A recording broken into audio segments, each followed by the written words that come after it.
Olá para vocês todos, espero que vocês estejam bem. A nossa intenção aqui é falar de sistema nervoso. Vou produzir 4 vídeos. Nesse primeiro, nós vamos apresentar uma célula, só o neurônio. Embora essa não seja a única célula que esteja presente no sistema nervoso, no nosso cérebro, é com certeza aquela que tem maior importância. E sem enrolação, vamos lá. Vou apresentar a tela inteira para dar tudo certinho, não passar vergonha aqui. Muito bem, compartilhei.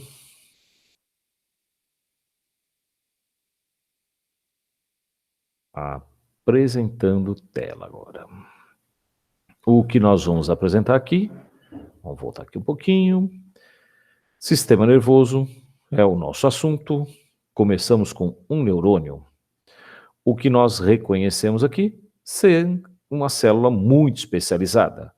Muito especializada, e aí você pode imaginar que esta célula não apresenta capacidade de divisão.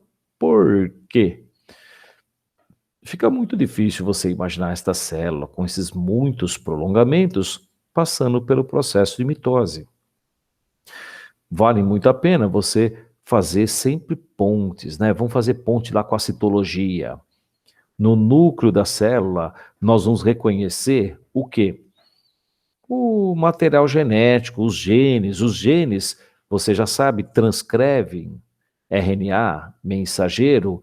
O RNA mensageiro, ele vem aqui a partir dos poros da carioteca, vem aqui, ó, retículo endoplasmático rugoso, muito bem desenvolvido aqui. Isso significa o quê? Grande produção de proteína, essa célula trabalha bastante. Outra evidência, tem muita mitocôndria, gente. Só para você ter uma ideia, 25% aproximadamente do que você gasta de energia, se você estiver em repouso, obviamente, vai para o sistema nervoso. Vamos colocar assim de forma geral, para o cérebro, né? Fica mais fácil.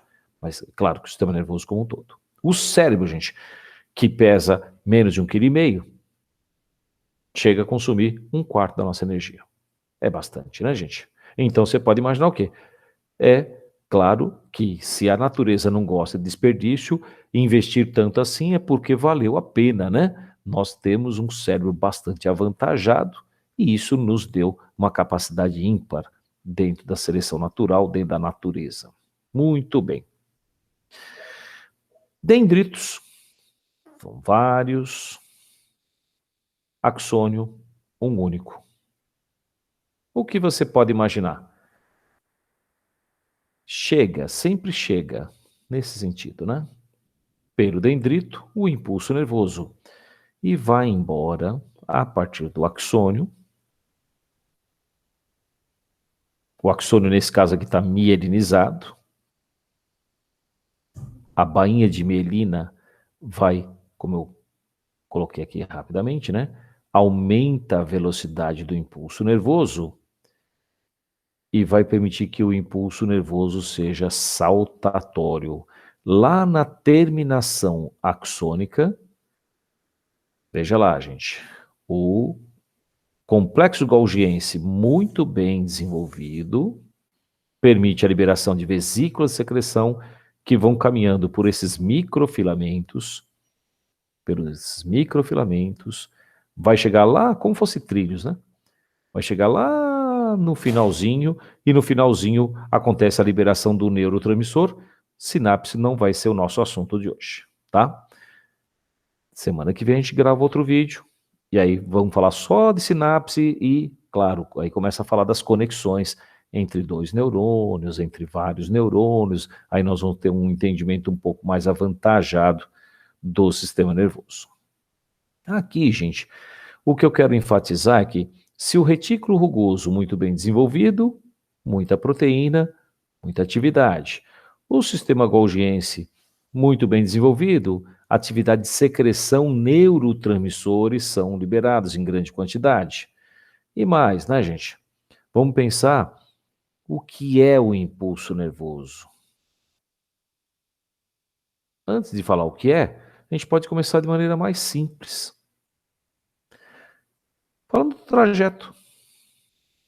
E isso é importante, ó, gente. Dendrito corpo celular axônio. Direto aparece em vestibular, direto, vale a pena você pensar. Sempre do dendrito para o axônio, dendrito corpuscular axônio. E aí, nesse caso, é necessário apontar diferenças entre esses prolongamentos. Vários são os dendritos, um único axônio. Primeira diferença. Número. Os dendritos recebem impulso nervoso. O axônio manda embora. Então podemos utilizar as palavras aferente, eferente. Está saindo o impulso nervoso. Segunda diferença. Terceira diferença. Apenas o axônio pode ser mielinizado para aumentar a velocidade, lembra? E quarta diferença. As ramificações dos dendritos acontecem aqui desde próximo ao corpo celular. O que é o corpo celular? Esta região onde tem o núcleo da célula, a maior parte do citoplasma. E aí nós temos o que, gente?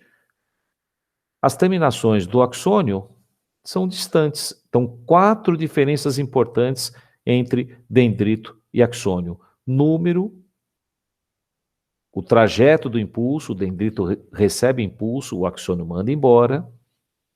Apenas o axônio pode ser mielinizado. E ainda a questão aí das ramificações. O detalhe legal, gente, nós vamos enfatizar isso na próxima aula, no próximo vídeo, nós vamos falar sobre essas sinapses, que elas são dinâmicas, mas deixa isso para nossa próxima. Inclusive nós vamos falar das substâncias importantes que acontecem aqui, a adrenalina, a acetilcolina e outros, a gente deixa para o próximo. Eu vou querer enfatizar essa parte do impulso nervoso ser sim ou não, linguagem binária. Tem até, já ouviram falar, né? Miguel Nicoleles é aquele famoso cientista que na Copa, nós tivemos Copa, não vamos falar de 7-1, não, hoje não. Mas vamos falar que o primeiro lance da Copa, o primeiro chute na bola da primeira partida que aconteceu aqui no Brasil, gente, não foi dado por uma pessoa íntegra. Claro que foi uma pessoa, mas essa pessoa ela estava vestida com algo como uma armadura, vamos colocar assim, né? Era uma prótese enorme em que, por comando cerebral, foi possível atuar naquele mecanismo. Isso porque conseguiram fazer a interface. Você já sabe que o computador trabalha com linguagem binária e nós também. Ah, professor, mas isso não corresponde àquilo que eu vejo. Como assim ver? Ó, vou fazer uma experiência aqui. Menor intensidade luminosa, maior intensidade luminosa, e eu não vou levantar daqui para apagar tudo e ficar no escuro, tá, gente? Vocês não veriam. Mas a nossa impressão, ela não é tudo ou nada. Você já sabe que nós podemos, por mecanismo cerebral, por estímulo cerebral, eu posso recrutar as fibras musculares para fazer mais ou menos força. Eu posso pegar assim em você, ó, pega aqui na bochechinha assim, assim, fofinho. Ou eu posso apertar, não é? Não é tudo ou nada. Como que a gente vai lidar com isso? Aguardem. Próximo vídeo, vamos falar de sinapses. Mas vamos falar que no neurônio, sim, acontece tudo ou nada. Vamos trabalhar bem esse gráfico aqui. O que nós vemos. Tempo, dado em milissegundos. O potencial de membrana varia em função do tempo. Menos 70 milivolts, para quem ainda não aprendeu, é eletricidade. Volt é medida de diferença de potencial. Então, vamos medir o potencial dentro e fora da membrana, existe uma diferença. Quanto? 70 milivolts. A parte interna é negativa, veremos. Então, vamos falar menos 70 milivolts. Atinge um pico de mais 40 a partir do estímulo, a partir dessa chamada fase ascendente, a despolarização. E aqui vem repolarização. Voltou a menos 70? Não, exagerou um pouquinho. É a chamada hiperpolarização. e volta a acontecer o menos 70. Ih, professor, isso daí está meio difícil. Vamos ver se a gente consegue mostrar aqui. Olha só o que nós temos, gente. Nosso amigo Júlio e o Marcelo tem esse site que vocês provavelmente já conhecem, planetabil.com.br. Eu estou aqui fazendo propaganda do amigo, porque realmente é um site de qualidade. Aqui nós temos o que, gente? O neurônio, os vários dendritos recebendo impulso nervoso. E um único axônio, que nesse caso é mielinizado, está mandando embora o mesmo impulso nervoso. Hoje não falaremos da sinapse, deixa para o próximo vídeo. Sinapse fica para depois. Mas o que eu quero chamar a atenção, gente, é que existe... Não, sinapse fica para depois. Existe 3 situações possíveis. Ou polarização, ou despolarização, ou repolarização. Mais detalhes. Vamos estimular o neurônio? Ó, como fosse... Já foram no estádio? Olha lá, Brasil 7-1? Não, hoje não. Vamos falar de... Vai Corinthians. Né?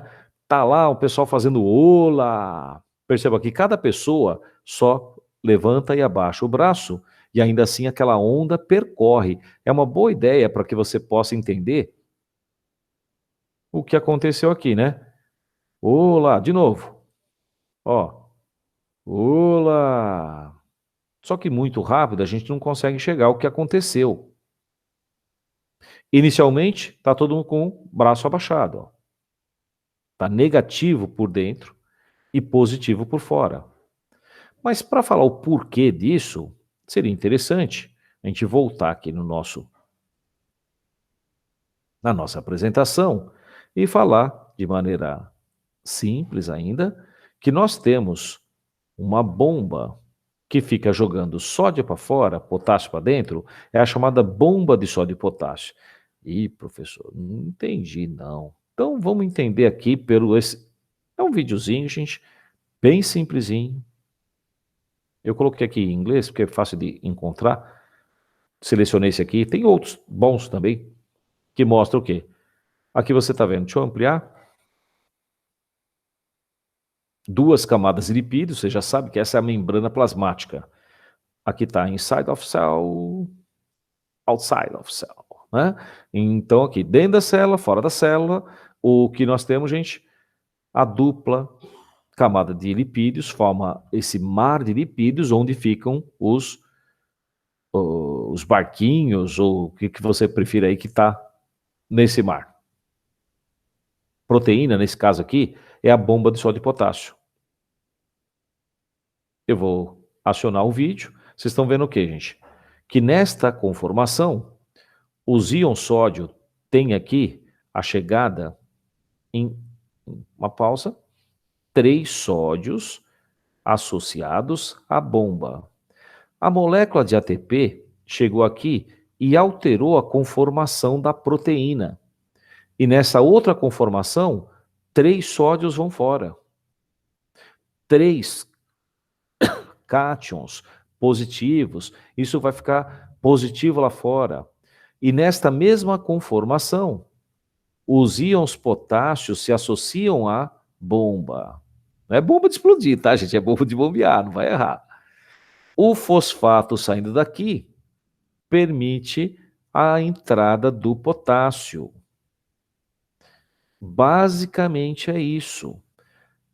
E aqui nós temos no planeta Bio o neurônio polarizado. Polarizado por quê? Porque está negativo por dentro, positivo por fora. Em algum lugar está escrito aqui, ó.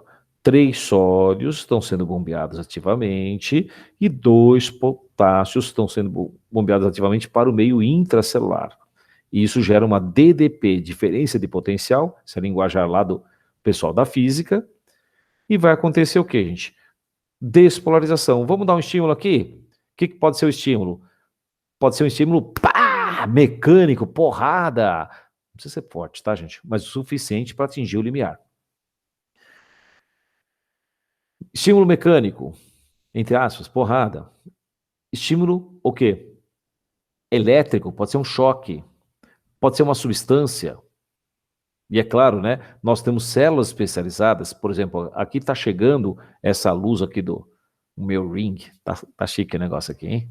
Ó, esse meu ring light aqui. E chega a luz aqui, gente, a luz vai ser transformada em impulso nervoso. A luz, no caso, foi o estímulo no nosso fotorreceptor de retina, mas isso é um outro assunto. Voltando aqui, gente, e para, ó, polarizou, o que aconteceu?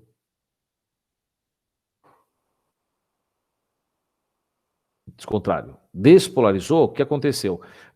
A entrada dos íons sódio determina o impulso nervoso. Então, o trecho que está despolarizado, onde está o impulso nervoso? Que vocês viram, olá, percorre o neurônio muito rapidamente. Aí o que acontece? Repolarizou, mas aqui nós estamos, o quê? A onda de Ola andou um pouquinho mais. E para finalizar, a repolarização vai atingir aqui a terminação axônica. Ainda não entendi, professor. Então vamos lá. 3 personagens importantes aqui. A membrana plasmática tem proteína bombeadora, como chama? Bomba de sódio e potássio. Tem um canal de sódio, voltagem dependente, né? E um canal de potássio, voltagem dependente. Polarizou, que nem o videozinho que acabamos de ver, ó. Gastou ATP, 2 potássios para dentro, entra fio. Muito bem. E os 3 sódios vão fora. Ok. Despolarização. O que você vê aí? Entrou sódio. Já tinha potássio aqui dentro. Com a entrada de sódio. Ah, o bomba inativa nesse momento, né? Então, parou a bomba. Nesse momento, nós temos o quê? A entrada de sódio vai ficar o quê? Positivo dentro e negativo fora. Para repolarizar, vamos fechar o canal do sódio, a bomba de sódio e potássio ainda continua inativa e o potássio sai. De onde tem mais, para onde tem menos, por simples difusão, ficou fácil, né, gente? E aí, nesse caso, é fácil o assunto? Não, estou dizendo que ficou fácil sair o potássio. Esse assunto não é simples. E aí você tem o quê? Polarizado, polarização, né? Despolarização, repolarização e hiperpolarização. Professor, mas como cai isso num vestibular? Eu preciso saber dessas coisas. Vamos lá, ó. Acompanha comigo aqui. Acervo FUVEST 2018, FUVEST 2018, segunda fase, terceiro dia, questão de número 6. Peguei lá no site da FUVEST. O gráfico representa modificações elétricas da membrana de um neurônio, potencial de membrana, mostrando o potencial de ação gerado por um estímulo num dado momento. Identifique nesse gráfico as fases indicadas pelas letras X, Y, W e Z. Identifique fase X, polarização, Y, despolarização, com entrada de sódio. Não pediu o que era, né? É só colocar despolarização. Repolarização. Repolarização pela saída de potássio. Só era para falar, identifica a fase. Repolarização. E o Z aqui, gente, lembrando, ó, hiperpolarização. Olha aí, é igualzinho. Questão de segunda fase, passarinho na FUVEST. E, item B, a esclerose múltipla é uma doença autoimune em que ocorre dano à bainha de Merina. Que efeito tem essa desmielinização sobre a condução do impulso nervoso? Bom, nós combinamos já, né? Volta lá. Volta nos primeiros slides que apresentamos. Deixa eu diminuir um pouquinho aqui. Diminuiu, falei. Agora sim. Nós associamos a bainha de mielina ao aumento de velocidade. Então, o que nós vamos reconhecer? Aqui, olha lá, gente. Desmielinizou. O que vai acontecer? Que efeito tem sobre a condução do impulso? A condução do impulso fica mais lenta, fica mais lerda. Era só para falar isso. Acontecerá uma redução na velocidade do impulso nervoso. Você não precisaria falar que é uma doença degenerativa, com graves consequências, inclusive a morte. Nada disso, tá, gente? Na verdade, questãozinha tranquila depois dessa aula, né? Porque se você não viu, fica realmente complicado. Pessoas, eu vou parar aqui a nossa apresentação. Eu espero que vocês tenham gostado e acompanhem comigo. Segundo vídeo, semana que vem. Beleza? Se quiser, dá um like aí, dá um joinha aí, valeu!